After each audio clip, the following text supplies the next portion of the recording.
परिचित है।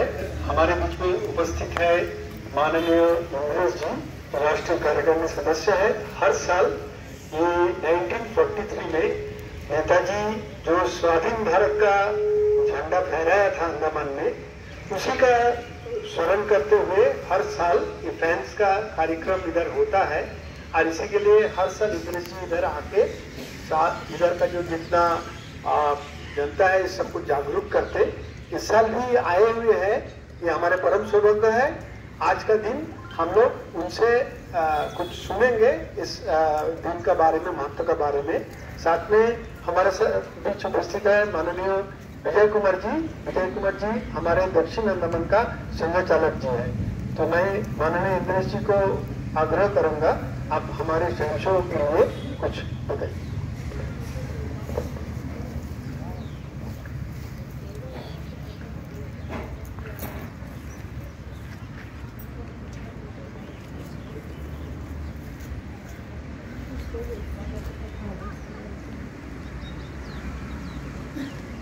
आज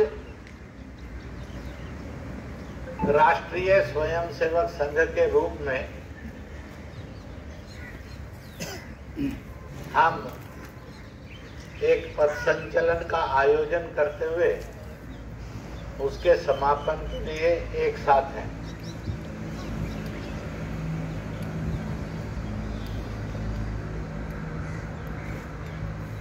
पथ संचलन प्राय देश भर में विजयादशमी के पावन पर्व पर आयोजित किए जाते हैं।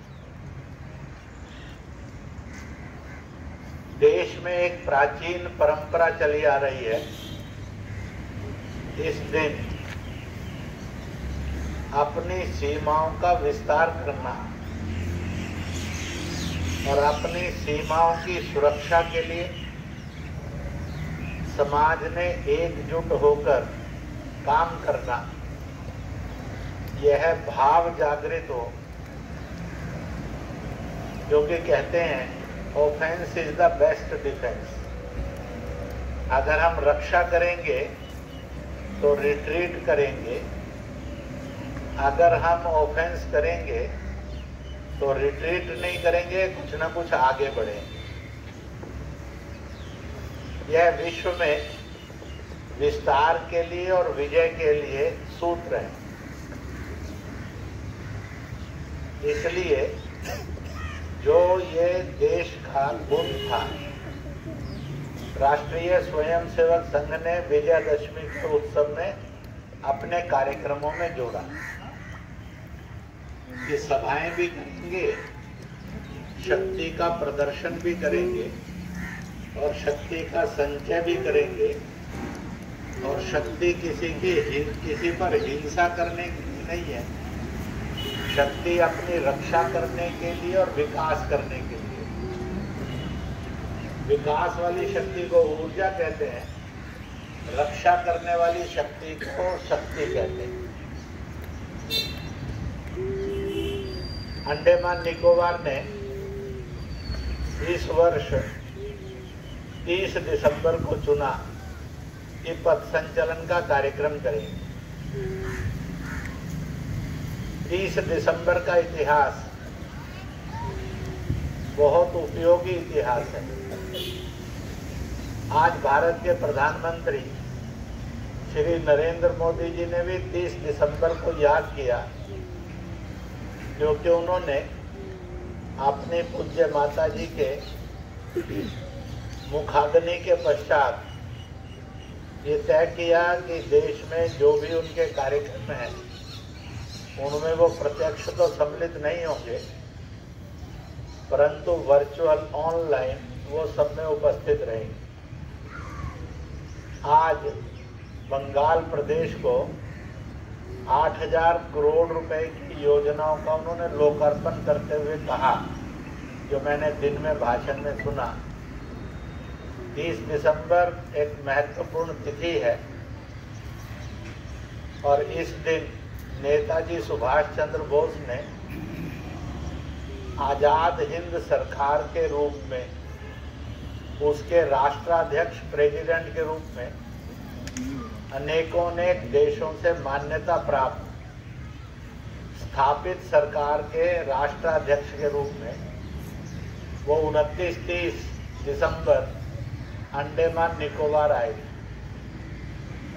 अंग्रेजों से जापान ने इसको छीन लिया था और जापान हिंदुस्तान की आज़ादी का समर्थक था, इसलिए जापान ने यह द्वीप समूह नेताजी को समर्पित कर दिया था।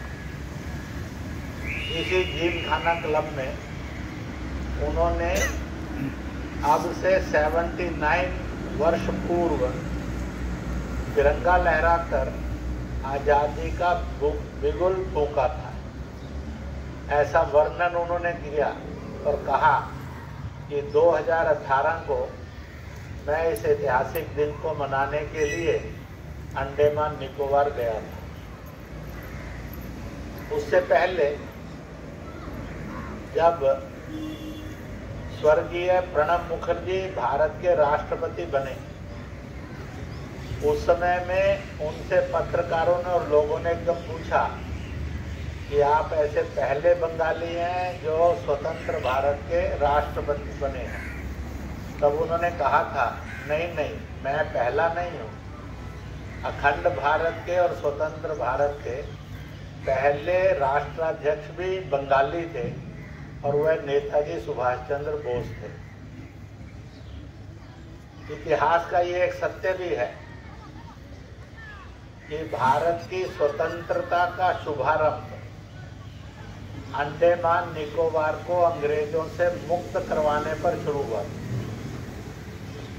इसलिए it is the first part of the nation जो अंग्रेजों के अत्याचार से मुक्त हुआ, पर मुक्त 2-3 वर्ष ही रहा। सन 44 के अंदर अकस्मात एक वैश्विक षड्यंत्र रचा गया। नेताजी जिस प्लेन से फ्लाई किया उन्होंने, उसको घोषित किया गया कि वो गायब हो गया है। फिर बताया कि रूस में वो दुर्घटनाग्रस्त मलबा मिला। फिर बताया गया कि नेताजी उसमें मारे गए। परंतु विश्व आज भी ये मानता है वो दुर्घटना हुई, परंतु नेताजी उसमें मृत्यु को प्राप्त नहीं हुए थे। उनकी मृत्यु फिर कभी बाद में हुई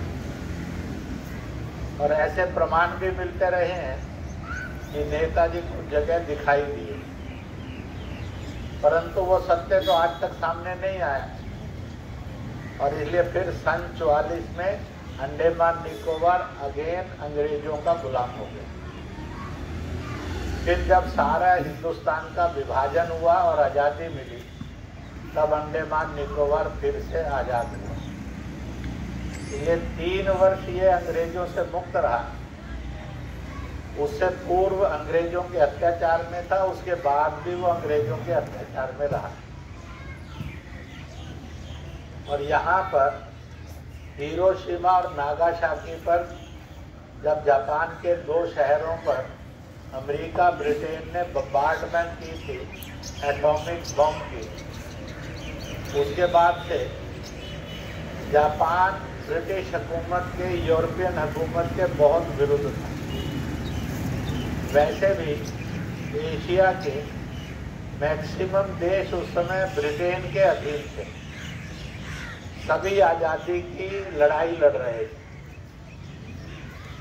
भारत उसमें सबसे अग्रणी था और जापान उसमें सबसे शक्तिशाली था। इसलिए अंग्रेज को मालूम था कि अगर जापान को पराजित कर दिया तो एशिया पर गुलाम बनाकर रखना सैकड़ों वर्ष हम रख सकते, और भारत की स्वतंत्रता की लौ बुझा दी तो हम विश्व सम्राट बनकर जी सकते हैं।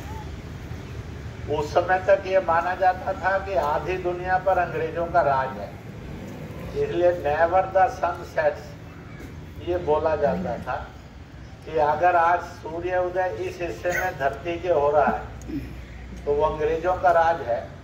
फिर वो यहाँ अस्त होकर दूसरी तरफ सूर्य उदय होता था तो वहाँ पर भी कई जगह अंग्रेजों का राज था।